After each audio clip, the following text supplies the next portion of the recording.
Fala pessoal, muito boa noite, já podemos dizer aqui boa noite já. Sejam bem-vindos a mais um BMC Talks, o nosso programa semanal aqui para entrevistar grandes convidados. Lembrando também que o BMC Talks está disponível em todas as plataformas de podcast, toda semana tem programa novo na sua plataforma preferida, é só procurar bmctalks.com.br, tá? Ou bmcnews.com.br ou BMC Talks na sua plataforma preferida, tá? Lembrando que hoje a gente tem um programa bastante especial para a gente conhecer um pouco mais do time da Vanguard, né? Falar muito sobre investimentos, sobre gestão de ativos, mas principalmente também sobre gerenciamento de risco, tá? Então daqui a pouquinho a gente vai chamar, deixa eu ver se o Mário aqui já está aqui para a gente falar com ele, um dos sócios responsáveis pela Vanguard. Boa noite, Mário, tudo bom? 192. Tudo e você? Bem melhor agora, né, com a sua chegada por aqui.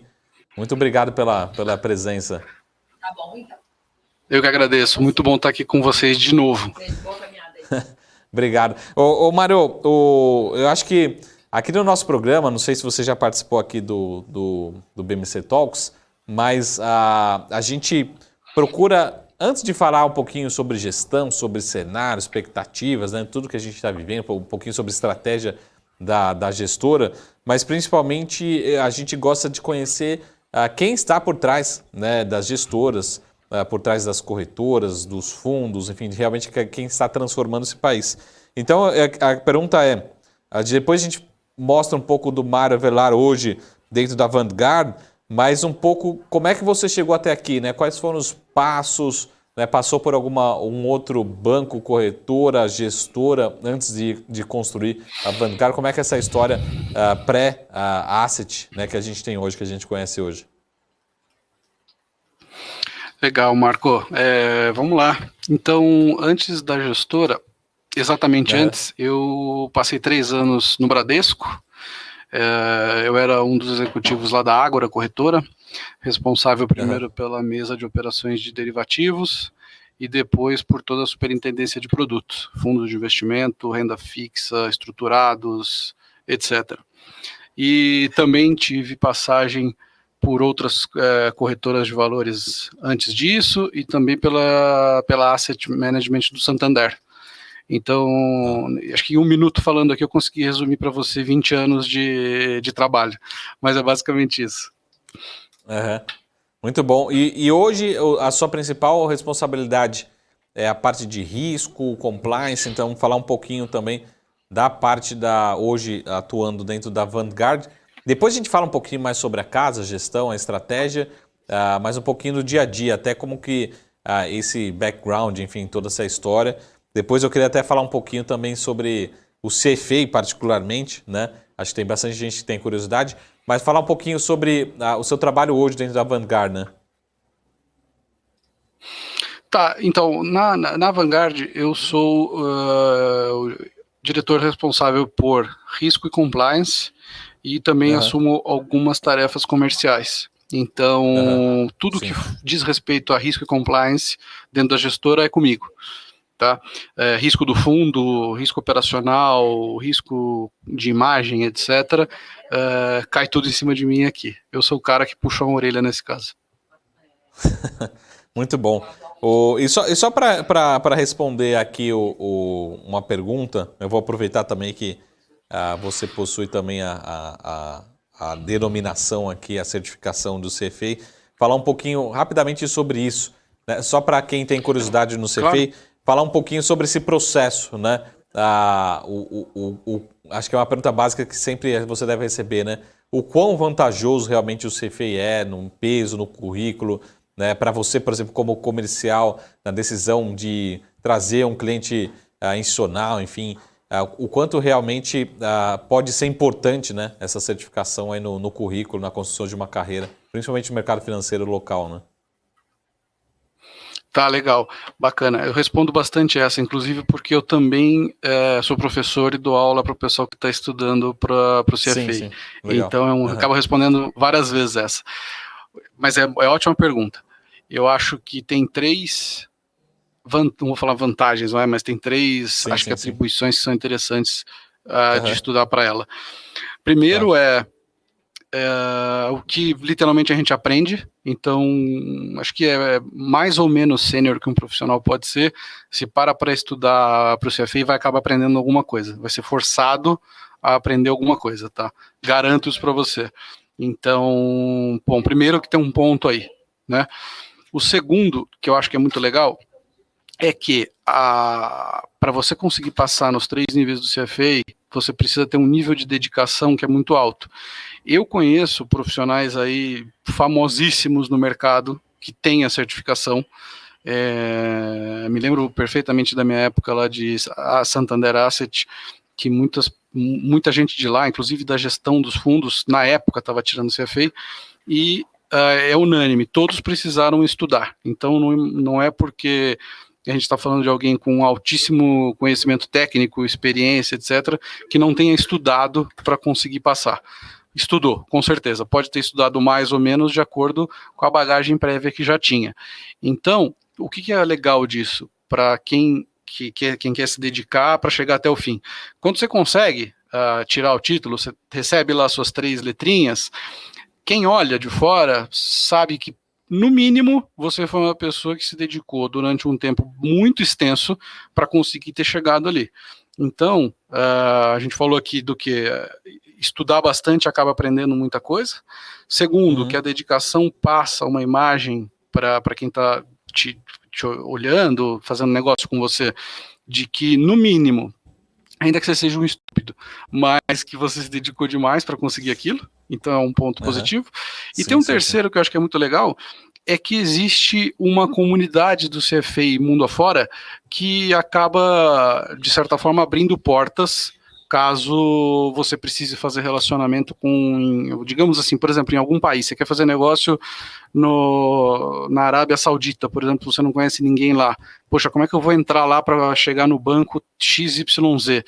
Você pode, por exemplo, acessar algum colega através da sociedade de CFA local lá e abrir portas nesse sentido para você. Então, acho que sim, são essas 3 principais vantagens que eu entendo, acho que é muito legal e que é recompensador atravessar essa maratona aí de 3 provas e, conforme o próprio CFA fala, de 300 horas de estudo por prova para passar. Muito bom. Realmente é uma inspiração, né? Acho que para todos, né? Independente, acho que da idade, do tempo de experiência, realmente é sempre, no mínimo, acho que no mínimo, acho que um desafio de vida, né? Assim, você se programar, estudar, enfim, eu acho isso. Se eu acho desafiar, isso. Né? Você vai aprender com certeza e vai se sentir desafiado. Isso eu te garanto. Com certeza. Assim, fora todos os benefícios, né, que você falou, enfim, que acho que é a minha opinião, assim, é um cartão de visitas que fala por si só, mas eu acho que principalmente só para você ter ser autodesafiado, eu acho que já é muito bacana. O Mário, agora para a gente entrar um pouquinho na Vanguard, falar um pouquinho, né, eu acho que aqui a gente vai ter que, nós vamos aproveitar esse espaço para explicar um pouquinho também sobre os modelos multifatoriais, enfim, o Factor Investing, explicar basicamente o conceito aqui para quem talvez não conheça, né? A gente já teve aqui com outros gestores que utilizam muito essa estratégia, mas é uma estratégia muito nova no Brasil, são poucos talvez vocês, mas eu vou chutar aqui, tá? Mais 1, 2 casas que tenham utilizado essa estratégia, mas acho que talvez vocês sejam a maior referência no país que tenham utilizado. E até pegando aqui algumas informações próprias de vocês, falar um pouquinho também dessa evolução que a gente tem ao longo do tempo, né, do processo de avaliação de empresas, enfim, a gente tem lá desde dos primeiros modelos ali de Sharpe, né, acho que todo mundo conhece muito bem, usa muito bem o famoso CAPM, mas até acompanhar essa evolução ao longo do tempo, né? Então, se você pudesse, de novo, fazer um resumo aqui, talvez, de um CFA Level 2 em 5 minutos, né? Nessa história aqui dessa evolução aqui dessa parte de gestão de portfólio, né? Tá, Marco, essa pergunta é boa. A resposta poderia demorar aqui de 5 a 30 minutos. Eu vou tentar ficar mais nos 5. Ou 30 dias, né? Ou 30 dias, também daria.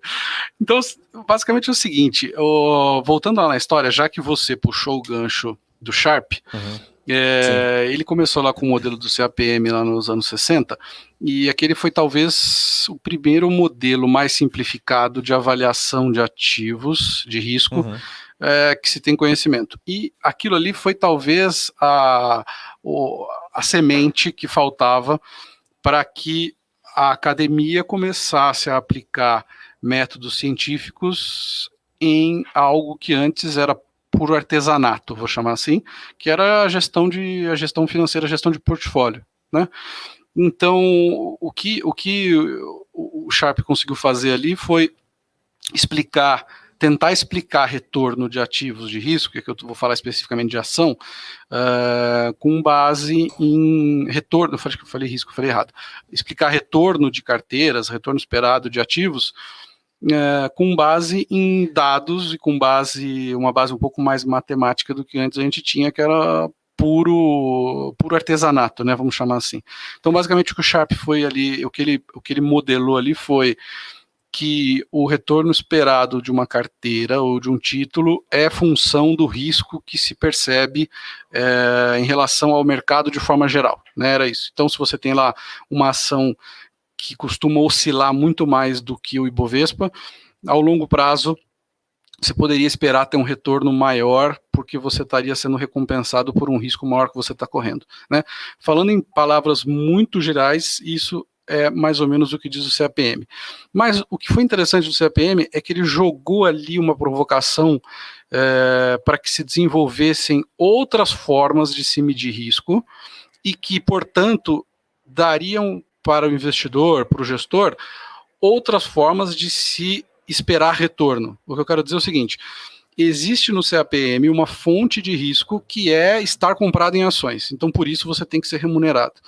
O que começou-se a fazer, e que hoje em dia se chama de Factor Investing, isso vem acontecendo há 60 anos já, é tentar mapear, conseguiu-se, mapear outras fontes de risco no mercado de ações, que não é só o risco de mercado. Então, você ter o risco de mercado é como se você fosse comprar a bolsa inteira, e aí você está exposto 100% ao risco de mercado. O que você consegue fazer?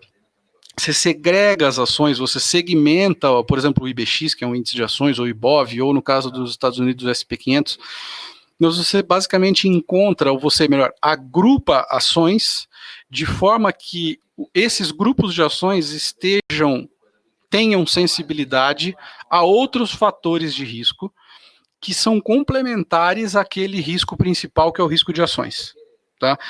Uma forma que eu uso para tentar resumir o que são os fatores de risco é a gente pensar que eles são grandes forças motrizes que muitas vezes a gente não enxerga, mas que são elas que no longo prazo fazem com que as ações se movam, seja para cima ou seja para baixo. Tá? Então, o fator de risco é isso. O que é o Factor Investing, então? Ele é basicamente você pegar uma quantidade muito grande de dados eu estou falando assim, retorno histórico de ações, de todas as ações componentes de uma bolsa, por exemplo, e você enxergar historicamente, ao longo de muitos anos de dado, você tentar agrupar quais foram as características que determinadas empresas tinham, que no longo prazo explicaram o fato delas terem tido um retorno muito maior do que outras. Então, se você pegar aqui, vou olhar para 3 ações na minha tela que não tenham nada a ver uma com a outra, pelo menos aparentemente. Ambev, Locamérica e Suzano. A princípio, você pode pensar, puxa, o que aquelas empresas têm em comum? Não tem nada, né? Uma é bens de consumo, a outra... Bom, duas são bens de consumo, ainda que sejam bem diferentes, e uma de commodity, que é Suzano. E você fala, poxa, talvez ela não tenha nada em comum. Mas quando a gente faz uma análise histórica com dados de um prazo suficientemente longo, a gente pode encontrar algumas semelhanças entre elas, por exemplo, na estrutura de balanço delas, ou no nível de alavancagem que elas fazem, ou do ponto de vista de valor, se essas empresas costumaram no passado estar baratas ou estar muito caras. E a gente começa a aglutinar essas empresas e perceber que teve um desses fatores aí que a gente está falando, que foi comum a todas elas no passado e que fez com que essas ações andassem juntas, elas tivessem um nível de retorno muito maior do que a média do mercado. Veja bem, eu usei esses 3 nomes aqui totalmente aleatoriamente, tá? Eu não estou dizendo que elas estivessem aqui dentro de alguma carteira de algum desses fatores de risco. Mas basicamente, então, o investir baseado em fatores de risco, o que se chama de factor investing, é isso. É você analisar historicamente uma quantidade muito grande de dados e entender quais são as peculiaridades que as empresas têm que explicaram que elas tivessem, num prazo suficientemente longo, retornos anormais, que a gente chama, retornos acima do que o risco que elas correm presumiria que elas tivessem de retorno, tá? Ou seja, pelo modelo do CAPM, por exemplo, poderia se presumir que a Ambev deveria ter lá 10% ao ano de retorno, e aí concluiu que ela tem 15%. Esse 5% excedente de retorno que ela teve pode se atribuir a outros fatores de risco. Então, o Factor Investing é isso, é mapear esses fatores de risco que explicaram retornos excedentes, e aí você então pega a sua carteira e replica ativamente nela esses fatores de risco que você enxerga que tiveram um retorno muito alto no passado e que você está acreditando que ele vai continuar entregando prêmios para frente. Mandar um abraço para todo o time aqui do conselho, né, consultivo da Vanguard aqui, inclusive o meu amigo professor Joelson aqui, além de outros amigos companheiros aqui, né? E aí eu já fazer uma pergunta aqui, até um pouco na prática. Quando você fala assim, pô, a gente pega um mercado americano e acho que a gente também importa, né, muita teoria, muita academia de fora, tem como referência, mas lá, acho que falando diretamente lá, a gente tem uma moeda forte, inflação controlada há muito tempo, enfim, crescimentos constantes. Como é que você consegue tropicalizar, né, esses fatores, né? Porque até olhando aqui para o Brasil, acho que tudo pode acontecer, né? A gente está vendo aí essas últimas semanas, outubro, acho que ficou claro. Como é que você tropicaliza, no sentido assim, por exemplo, talvez você trabalhe só com dados do real para cá, ou dá para você pegar dados antes, né, da implementação do plano real? Como é que funcionam essas dificuldades realmente de utilizar esses modelos aqui no Brasil, né? Ótima pergunta. O que a gente faz? Começando pelo histórico, né? Que é uma pergunta bem curiosa que você fez. Só para você ter ideia, os nossos estudos para Estados Unidos começam em 1950. Estudos próprios. Para Brasil, a gente começa em 2003. Então, o que acontece? Antes de 2003, a gente entende que a poluição nos dados era tamanha que eles perdem confiabilidade. Então, a gente simplesmente tem que ignorar, e a gente, então, trabalha aí com 18 anos de dados históricos contra 60, quase 70 anos, praticamente 70, né, que a gente está de fora. Quando a gente vai para outras bolsas, Inglaterra, por exemplo, os testes também têm uma janela de mais de 50 anos disponíveis. Então, realmente, aqui para o Brasil, a gente não consegue nem voltar ao começo do plano real. Basicamente, o que eu costumo dizer para as pessoas a gente começa a ter dados confiáveis aqui no mercado local, mais ou menos naquela época que a bolsa, mais ou menos não, exatamente na época em que voltaram as ondas de IPOs na bolsa local aqui. Natura, Gol, mais ou menos naquela época, que é aí começo dos anos 2000, quando também teve a criação pela Bolsa dos índices de governança, enfim, ali o mercado começou a ficar um pouco mais, os dados começaram a ficar mais digeríveis, vamos dizer assim, tá? Então, essa é uma parte da tua pergunta. A outra, que é sobre a tropicalização, tá? Esse é um outro ponto que é muito relevante. Agora, aqui eu faço vou separar a resposta em dois aqui, que é importante o seguinte. Sim. Um dos trabalhos que a gente faz muito aqui é pegar os fatores de risco puramente como foram escritos pela academia americana e replicar para o Brasil. Ou seja, o que o estrangeiro fez lá funciona aqui exatamente igual. Tá? Esse é um ponto para a gente. Se a resposta para isso for não, eu já começo a desconfiar um pouco, porque eu tenho receio de estar fazendo o que a gente chama de data mining, que é tentar ajustar o backtest para o que a gente quer enxergar. Isso é um problema. Sim. Tá? Sim. Então, quando a gente testa tudo que o americano desenvolveu para o SP500, e a gente traz para cá da mesma forma, e a gente encontra resultados semelhantes, esse já é um sinal muito positivo. E isso acontece, tá? Eu tenho isso na apresentação institucional da gestora, inclusive que tem no site, tem lá, em 2 slides, a gente tem evidências nos Estados Unidos, desde 1950, e exatamente a mesma métrica trazida para o Brasil desde 2003, a gente tem resultados semelhantes. Então isso é uma notícia muito boa. Quer dizer o seguinte, o fator de risco, da forma com que o mundo inteiro enxerga, funciona para o Brasil. Ele gera retornos excedentes. Tá? E não explicados pelo fator de risco tradicional. Então, o que eu estou querendo dizer aqui, se a gente pegar como o americano, por exemplo, mede qualidade, né? O americano mede qualidade comparando ativo total com lucro bruto. Se a gente faz isso para o Brasil, a gente encontra resultados semelhantes. Então, isso tudo é muito legal, porque primeiro me dá uma noção de que eu não estou pisando em solo permeável, sabe? Eu tô realmente caminhando em algo que tem um background econômico muito robusto. E aí, a parte da tropicalização que realmente acontece, ela vai um pouco além. Ela é desenvolvimento proprietário que a casa fez, que a Vanguard fez, é a forma própria dela de medir esses fatores de risco, né? Então, tem lá o fator de qualidade, o fator de baixo risco, o fator de valor. Como é que eu meço o fator de valor, o fator de qualidade, ou o fator de baixo risco? Tem lá o jeito que é público, que a academia já publicou e que todo mundo consegue replicar, e o que a gente fez foi, a gente usou isso como uma inspiração para desenvolver os nossos próprios, as nossas métricas de como medir as empresas sob essas métricas, essas suas óticas, essas, digamos, macroclasses de risco, né? E aí sim é uma tropicalização, não deixa de ser, porque é um jeito nosso aqui que faça sentido para a forma com que as empresas publicam resultado no Brasil, para a dinâmica do mercado brasileiro. Tem um problema muito grande no Brasil de liquidez, a liquidez na Bolsa é concentrada em um número pequeno de nomes.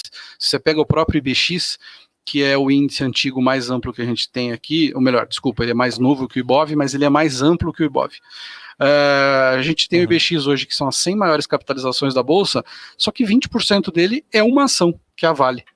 Então, gera um tipo de dificuldade, vamos dizer assim, precisa de um capricho adicional de como aplicar valor para não cair eventualmente em algumas ciladas desse tipo, entendeu?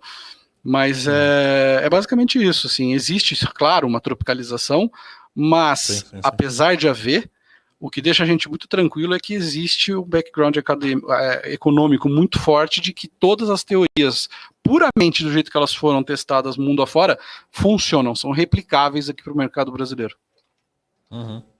Até agora vou aproveitar aqui e fazer a sessão consultoria, né? Mas os fatores aqui o estilo, né? Eu queria entender assim, se esses fatores aqui no Brasil eles tendem a ser mais voláteis, né, do que, por exemplo, nos Estados Unidos. Vou explicar minha pergunta aqui. Então, por exemplo, não necessariamente estão corretas as informações, mas a gente está vendo agora o Trapar, né? Não sei se vocês acompanharam, mas o sell-side fala assim, pô, resultado horroroso. Né, já há algum tempo já que está vindo decepcionando o resultado, né, quando a gente está gravando essa entrevista. Mas há 2, 3 anos atrás era uma empresa excepcional e talvez estivesse classificada em outros fatores, né, de risco. Será que aqui no Brasil não existe uma maior volatilidade desses fatores? Ou seja, a empresa que está num fator, de repente 6 meses depois já não está mais classificada no mesmo fator? Ou estou falando alguma besteira? Você entendeu a minha pergunta aqui? Empresas que saem e entram mais rápido dentro dos seus fatores? Sim, entendi a pergunta e ela é bem fundamentada. Isso acontece sim. Tá?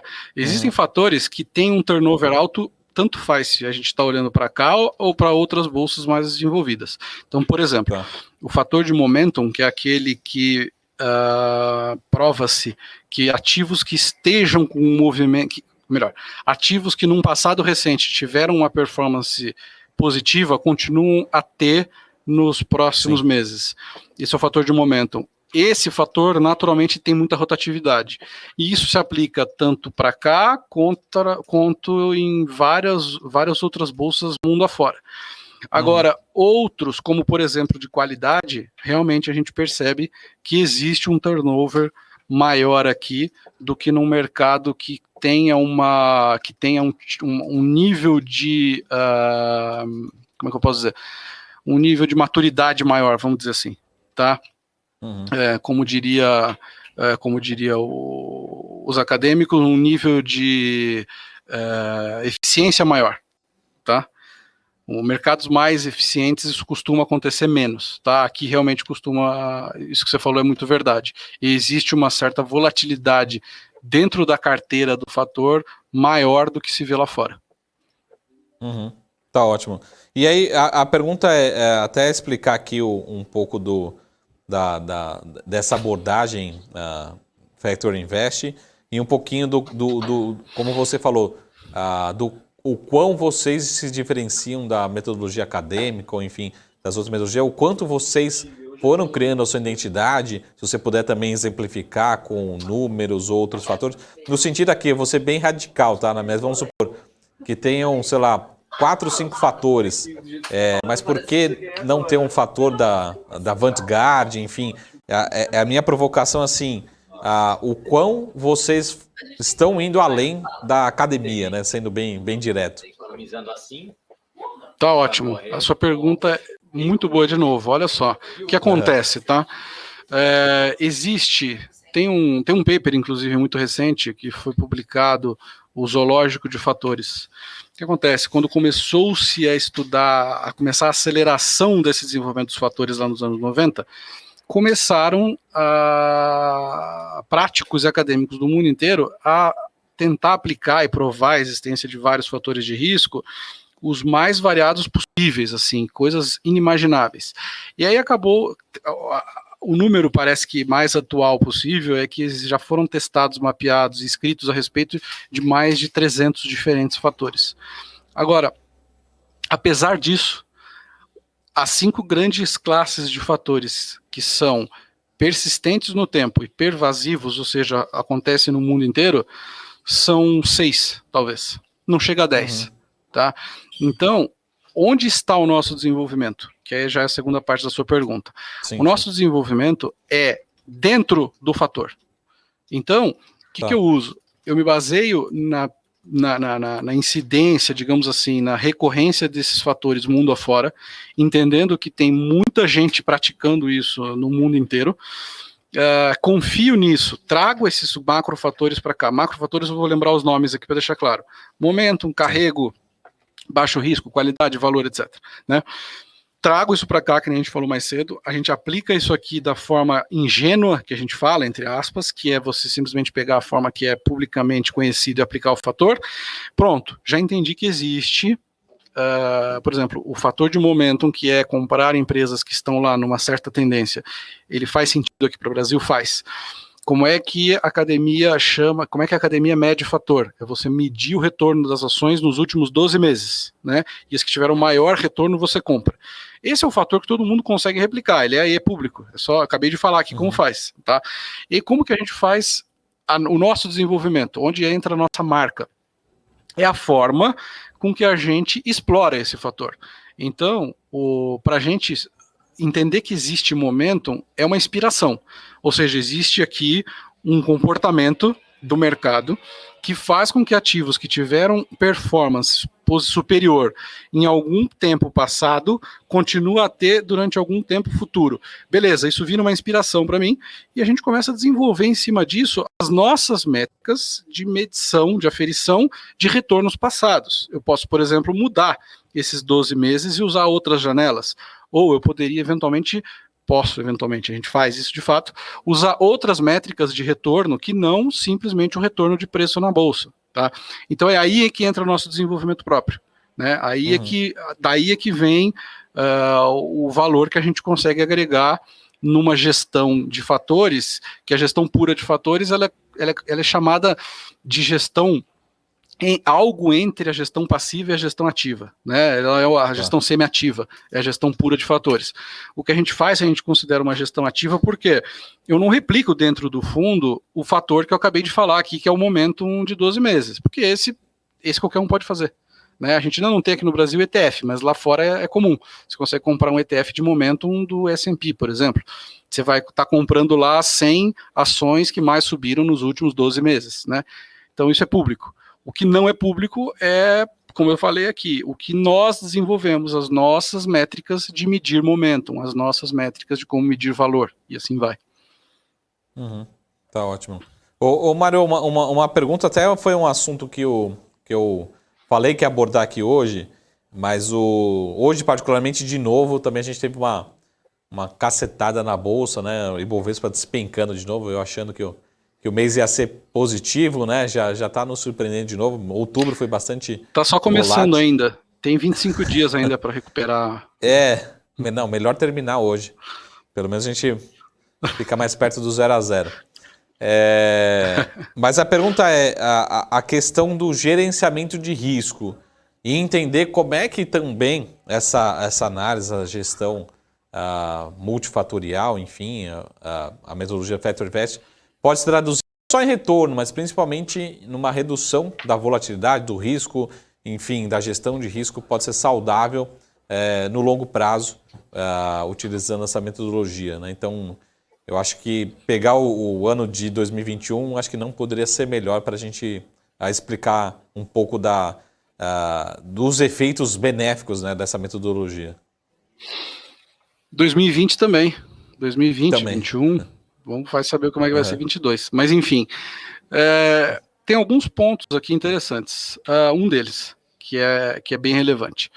Para você conseguir replicar uma carteira ou carteiras de fatores de risco, você naturalmente tem que montar carteiras diversificadas. Uma das lógicas por trás da alocação via fatores é que você não tenha risco específico de empresas em tamanho relevante no teu fundo, na tua carteira. O que isso quer dizer? Você nunca vai ter 20% do teu patrimônio alocado numa ação só. Porque para replicar os fatores, uma das prerrogativas que existem é essa, é uma diversificação minimamente razoável. Então, para você ter ideia, vou usar um exemplo próprio, no nosso fundo, nenhum ativo passa individualmente de 5,5% do patrimônio total. Então, Sim. O que eu estou querendo dizer com isso? Imagina que tudo, quebrou a empresa, que eu tinha 5,5%. Quebrou. O prejuízo máximo que ela vai dar para o fundo é 5,5%. Ou seja, de uma ótica de risco, ainda que seja investimento em renda variável, não existe um risco de ruptura integral ali dentro. Justamente porque o risco está pulverizado em, hoje, 57 empresas diferentes dentro da carteira do fundo.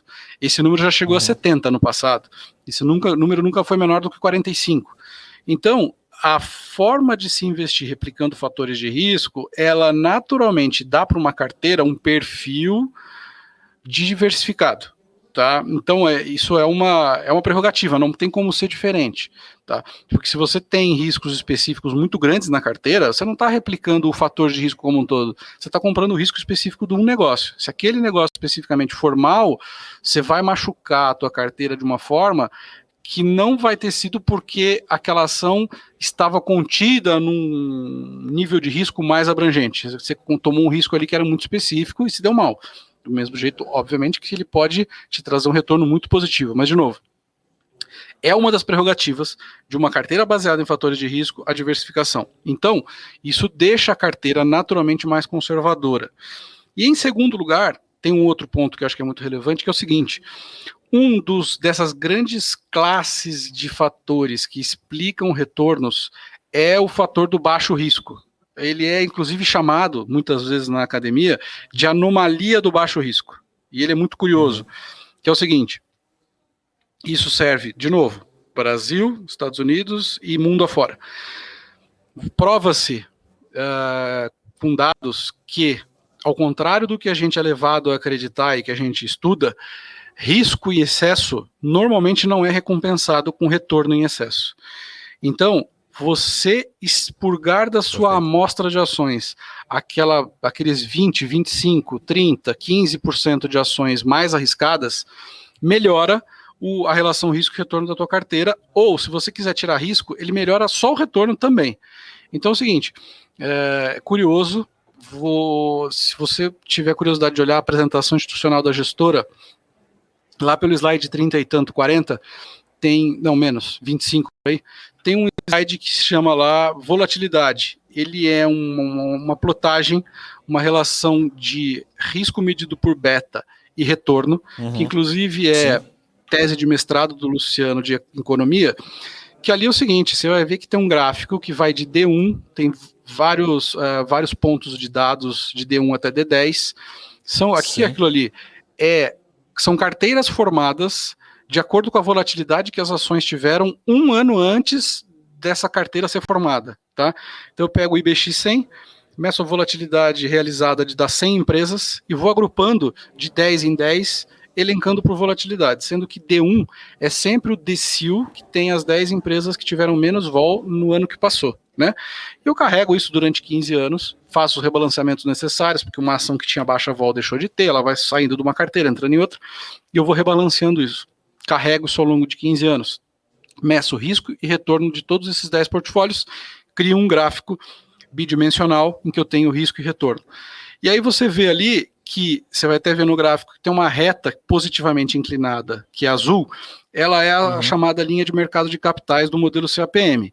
Ela é positivamente porque ela diz que conforme o beta aumenta, o meu retorno esperado aumentaria. Então, quanto mais risco eu corro, mais retorno eu espero ter. O que a gente prova é que a reta de mercado de capitais no Brasil, nesses 15 anos do estudo que você vai ver, ela foi negativamente inclinada. Quanto mais risco eu tomei, menos retorno eu tive. Então, isso, se você for aplicar isso fora daqui do Brasil, a relação não é tão, como é que eu posso dizer, essa reta não é negativamente inclinada, ela é mais flat. Basicamente, a gente está dizendo que risco e retorno não caminham na mesma direção. Então, a gente explora isso ativamente no fundo, né? Então, a gente nunca tem, no fundo, aqueles ativos que estão lá naqueles DCs mais arriscados. E aí, risco pode ser volatilidade para a gente aqui. Pode ser volatilidade, pode ser beta, pode ser correlação, pode ser volatilidade de balanço e outras volatilidades que a gente usa, mas basicamente para entender que ativos que têm risco demais não costumam compensar entregando retornos demais. Então isso acaba fazendo com que a carteira como um todo tenha um perfil mais conservador do que a média de mercado. Sim. Eu tô com a apresentação aqui, quando você estava falando, eu estava acompanhando. Beleza, né? Depois então você viu aí o que eu falei. Seria legal até depois a gente, para os mais curiosos aí, acessar a própria tese de mestrado do Luciano. Sim, tem o link tá público, tá no nosso site. Ah, bacana. Inclusive o site, só para confirmar, o Mário, Avantgarde, né? Avantgarde AM, né? .com.br. Esse Isso. é o site oficial, né? Exatamente. Então, para quem precisar de outras informações, acesse sempre o site oficial da Asset, Avantgarde, assetam.com.br. Uma pergunta, Mário, eu acho que talvez você também como gestor de risco e também comercial talvez receba essa pergunta. É uma pergunta bem radical aqui, então eu já aviso antes, né? Mas no sentido assim, vocês que têm uma metodologia de Factor Invest, talvez não estejam... vamos pegar aqui o cliente, né? O cliente é uma pessoa física, mas vamos pegar um cliente institucional, né? Uma fundação. Geralmente ele liga para o gestor, ela fala, e aí? Como é que foi o resultado da Ultrapar? O que você achou? Né? Você vai aumentar a posição, não vai aumentar a posição? Provavelmente vocês já têm a mesma resposta ontem ou amanhã vai ser a mesma resposta para ele. Nem olhei o resultado, para mim não muda isso, enfim. Será que o cliente hoje, seja pessoa física ou institucional, já está preparado, conhecendo a metodologia, já entende bem como funciona essa diversificação, essa descorrelação com os demais fundos, uma rotina diferente, né? Então, primeiro me confirma se é mais ou menos isso, a rotina, né? Não necessariamente nesse exagero que eu coloquei. E segundo, se realmente já os clientes, de uma forma geral, seja institucional, pessoa física, já está conhecendo, já está preparado realmente para esse tipo de metodologia, ou é um processo educacional contínuo? Como é que você vê isso? Ele é totalmente contínuo, ele está acontecendo, e o que você falou não é exagerado. O seu exemplo é muito real. Então, muitas vezes eu já fui questionado sobre isso. Poxa, você está me falando que você tem 5% em Marfrig, né? Tô pegando uma posição do fundo agora aqui te falando, ou 5% em São Martinho. Puxa, qual que é o seu case, né? Qual que é o seu valuation, qual que é a sua tese sobre o ativo? Eu falo, cara, eu não tenho tese, né? Eu posso te explicar por que eu estou investido nele, e eu te dou uma explicação baseada em dados, que se você pegar e replicar, é que você não vai conseguir replicar exatamente o meu modelo, mas se você conseguisse replicar e eu abrisse o modelo para você, você entender por que ela está ali. Muito provavelmente porque ela tem uma altíssima qualidade de balanço, esteja agora, num momento de preço favorável, um comportamento estatístico da ação de baixo risco, baixo beta, enfim, eu consigo explicar por que eu estou alocado nela sob um ponto de vista que é técnico, baseado em dados, 100%, com argumentos 100% de fatores de risco. Né? O meu argumento nunca vai ser de um ponto de vista de valuation, porque eu não fiz um valuation da empresa. Eu estou alocando nela porque ela tem características comuns com outras empresas que no passado entregaram retornos muito altos. Então é por isso que eu estou alocado nela. A resposta é essa. Obviamente que não são todos os investidores que ainda entendem isso, mas essa conversa está mudando muito rapidamente. Tá? O que a gente costuma fazer? Em já sabendo que é um tipo de alocação não trivial para as pessoas, a gente costuma manter aqui muita comunicação com o público, seja ela via site, seja rede social, ou participação em programas como eu estou fazendo com você agora. Porque a gente entende que essa é uma forma de as pessoas entenderem. E a gente tem recebido, inclusive, é público, eu não estou falando nada aqui que eu não poderia falar, a gente tem começado a receber alocações do fundo muito relevantes de outros fundos de investimento, de outras casas, ou seja, investidores chamados de institucionais, alocadores, pessoas que são muito técnicas na decisão do investimento, justamente porque elas já estão se sentindo à vontade com essa conversa. Então, eu acho que esse movimento que está acontecendo agora aqui no Brasil, ele é muito natural. Daqui a 2 anos, se a gente tiver essa conversa de novo, talvez você nem me fizesse essa pergunta, porque já ia ser um assunto que eu acredito que vai estar sendo discutido tão abertamente que vai deixar de ser novidade, né? Então, eu estava ouvindo, só para um parênteses aqui, mas para tentar ilustrar um pouco isso, eu vi uma entrevista, acho que foi um podcast, acho que há uns 2 meses, do CEO de uma grande gestora dessas novas, dando uma resposta quando questionado a respeito de métodos quantitativos para gestão de portfólio, né? E ele foi provocado a responder: poxa, você está apostando muito, né? Qual que é teu call? Será que isso funciona? Será que isso dá certo? A resposta dele foi mais ou menos assim: cara, dos 10 maiores fundos de hedge nos Estados Unidos, 6 publicamente dizem que adotam esse tipo de metodologia.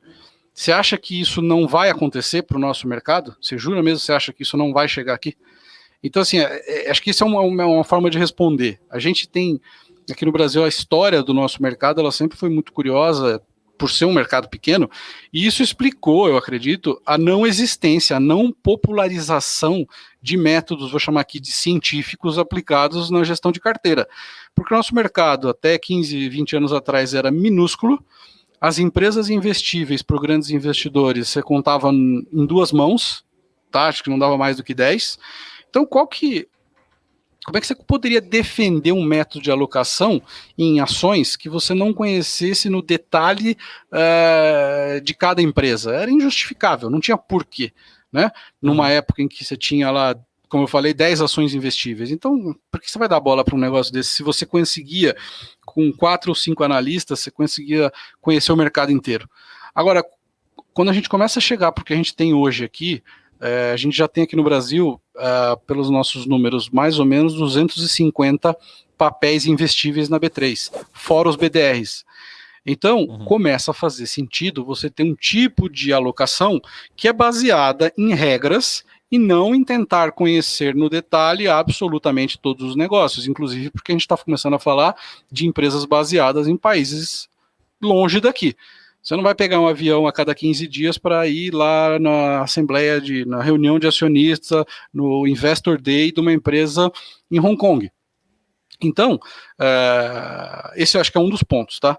E aí tem o segundo, que eu acho que é muito relevante, eu dou muita importância, que é o seguinte, é saber explicar o porquê uma alocação foi feita. Quando você faz isso via fator de risco, é preto no branco. Eu comprei o fator de valor, porque eu percebi no mundo afora, em todos os meus estudos, que comprar valor resolve o problema, ganha dinheiro. Então eu estou replicando isso ativamente na minha carteira. Então, assim, é uma gestão muito, a gente chama aqui, eu odeio usar esse anglicismos, mas a gente chama isso de glass box, ao contrário do black box. Né? Costuma-se falar muito dos hedge funds, que são os black box. O que acontece lá dentro? Ninguém sabe. A gestão via fatores é totalmente transparente. Você está comprando carrego, baixo risco, valor, qualidade, momento. Você tá, a única coisa que, no nosso caso, falando especificamente, que a gente tem as nossas próprias métricas para como medir esses fatores. Agora, o que tem dentro do fundo nada mais é do que a exposição a esses fatores feita de forma ativa. Né? Então é um negócio muito transparente. Uma vez que você para estudar e ver como é que é feito, você sabe exatamente tudo que tem dentro do fundo. Não é decisão da cabeça de uma pessoa ou de outra pessoa que eventualmente pode sair e se desligar da gestora no dia seguinte. Então é uma coisa feita com um manual mesmo. Isso a gente tem de fato aqui. A gente tem aqui um documento de 8 páginas escrito como gerir o fundo. Se eu não estiver aqui, o Luciano não estiver aqui, o outro gestor não estiver, bota uma pessoa sentada no lugar aqui, dá o manual para ele e o fundo continua rodando amanhã. Sem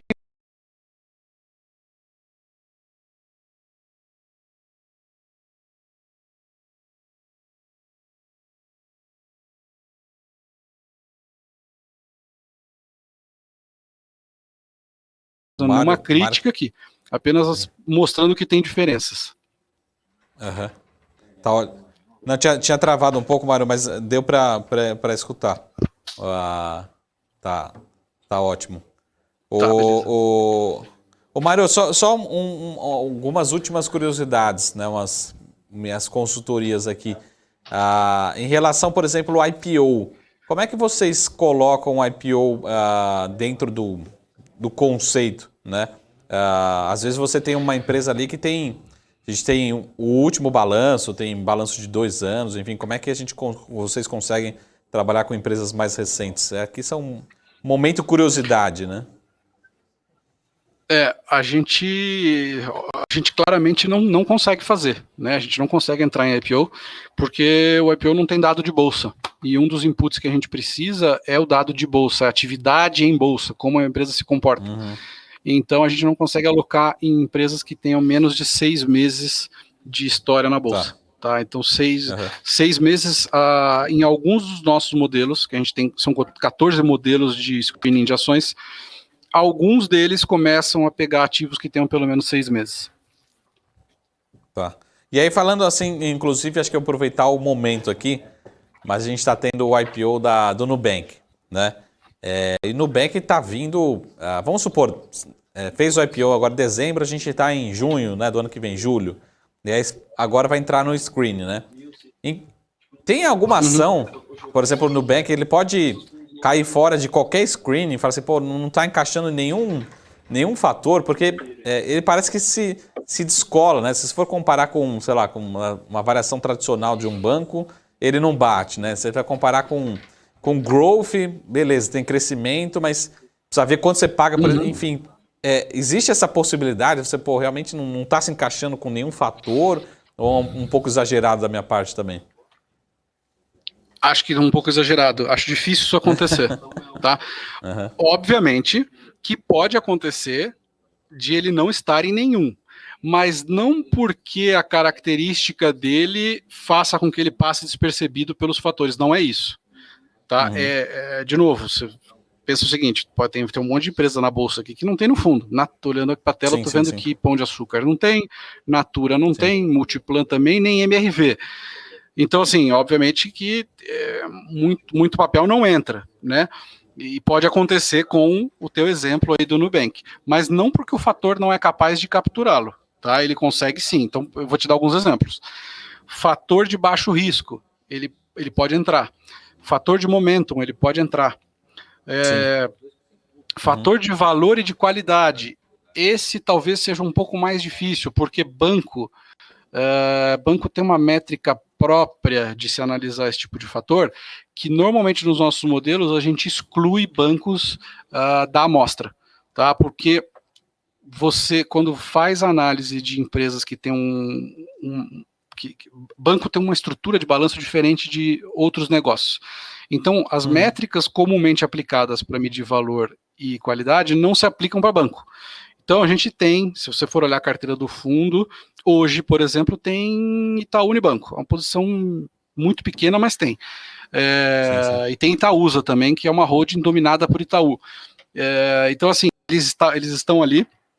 Alguns fatores fazem a filtragem desse tipo de ativo, em outros ele vai passar pelo lado, tá? Mas enfim, não tem nada num tipo de empresa dessa, você vai falar, não, ela é totalmente diferente das outras, então ela nunca vai entrar. Não, isso não existe. Uhum. Ô Mário, uma última pergunta, que acho que essa pergunta você deveria fazer para mim, mas eu já repasso para você, no sentido assim, até pegando uma locadora assim, que você conversa, enfim, qual que seria, por exemplo, o tamanho ideal? É lógico que o tamanho ideal não tem, mas vamos pegar assim, um portfólio de ações, de fundos de ações, né? O quanto que o seu fundo, a Vanguard, ou essa metodologia, deveria fazer parte? Será que 1/3 da alocação de ações você vê fazendo parte, 50%, 10%, enfim, o quanto que os alocadores têm alocado na parcela de ações dentro dessa estratégia, né? Tá, eu tenho um problema em responder a pergunta do quanto os alocadores têm feito, porque eu só enxergo a parte que é fundo de investimento. Quando é carteira individual, para mim chega um código aqui, então eu não sei. A parte de fundos, a maior posição, o maior alocador que está hoje no fundo, é uma pergunta difícil de responder também, porque esse cara programou a alocação dele para ser feita durante 2 meses, e ele fez a primeira faz 10 dias e foi um pedaço do total que ele vai fazer.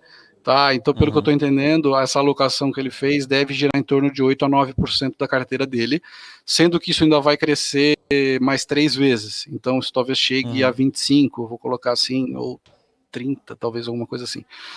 Dificílimo te dar essa resposta de bate-pronto. Acho que isso muda de carteira de cliente para carteira. Lógico. O que eu costumo dizer é, se você tem lá uma parte da sua carteira que está em renda variável, ela que você investe diretamente e ela é composta com outros fundos, a minha sugestão, normalmente, é que se meça a correlação que existe entre os fundos. Correlação de carteira própria de ações é mais complicado, principalmente quando o investidor gira, mas fundo é fácil fazer. Você pode medir correlação histórica do fundo de fatores com outros fundos tradicionais, e você, se perceber que existe uma correlação abaixo de 90%, esse é um bom indicativo de que existe um benefício ali em fazer a diversificação. Pela teoria de finanças, a gente sabe que qualquer correlação que seja diferente de 1 traz benefício à diversificação, mas para falar o que realmente é diferente, comparando fundo de ação com fundo de ação, é quando a gente vê menos do que 90, né? Aí você começa a entender ali que, tô pegando o fundo de fatores e o fundo XYZ. Os dois investem em ações, estão o tempo todo investido, estão correndo risco de mercado de ações, e eles têm menos que 90% de correlação, acho que eu estou falando aqui de cabeças de gestão bem diferentes, né? Então aí, acho que vale o exercício de adicionar esse fundo na carteira, porque é nítido que vai haver um benefício ali de diversificação. Agora, eu posso, talvez seja 5% para você ganhar familiaridade, para conhecer, talvez isso chegue a 25%, ou até no meu caso, que eu sou obviamente enviesado, que é 100%. Mas aí é um caso muito específico que eu não recomendo a ninguém que faça. 100% não só da parte de ações, mas 100% do patrimônio líquido, né, disponível praticamente. Aí não, é um pouco menos, aí é 85%, mas da parte de ações é 100%. 85% porque você tem um dinheiro para o final de semana na carteira, senão daria exato, 100%. Exato. Se eu contar as notas de 10 que tem na carteira, aí o resto é no fundo, né, Marco? Mas muito bom, Mário. Manda um grande abraço para todo o time aí da Vanguard, para todo o time. Vou mandar, obrigado, do conselho também, né? Eu acho que eu vou encontrar o professor provavelmente eu também estou me preparando para entregar minha tese, provavelmente vou encontrar ele na minha banca. Boa sorte. Então já estou me preparando. Mas muito obrigado pela participação. E vamos nos encontrar mais vezes. Muito bom sempre esse tema, sempre atualizado. Com Eu certeza. particularmente gosto bastante. A gestora está de portas abertas. Você tem meu contato, vocês todos aí têm. É muito legal participar com vocês da BMC. E, enfim, estou aqui à inteira disposição, tá? Combinado. Quando quiser. Tá bom. Obrigado, Mário. Um grande abraço. Obrigado você. Um abraço. Tchau, tchau. Um abraço. Tchau, tchau. É isso aí, pessoal. A gente esteve aqui com o Mário Avelar, que é um dos diretores responsáveis por risco, compliance e comercial também na Vanguard, né? Utilizando essa estratégia Factory Invest, multifatorial, para quem gosta, né? Tem muitos papers na academia, vale muito a pena conhecer. E, na minha opinião, é uma estratégia ainda que tem tudo para evoluir muito aqui no Brasil, para aumentar muito o volume de recursos, né? Que traz um potencial de retorno, mas com um risco muito mais baixo, né? Vocês podem acessar sempre a Vanguard AM, né? De Asset Management, .com.br, tá? A vanguardam.com.br, o site oficial da gestora, tá bom? Lembre também de sempre acompanhar pelo podcast, só procurar BMC Talks com o Marcos Aravari. Toda semana tem programa novo na sua plataforma preferida e a gente se vê aqui no BMC Talks toda quinta-feira, às 6 horas, ao vivo na BMC News. Então, uma ótima noite e a gente se vê aqui na semana que vem. Até mais. Tchau!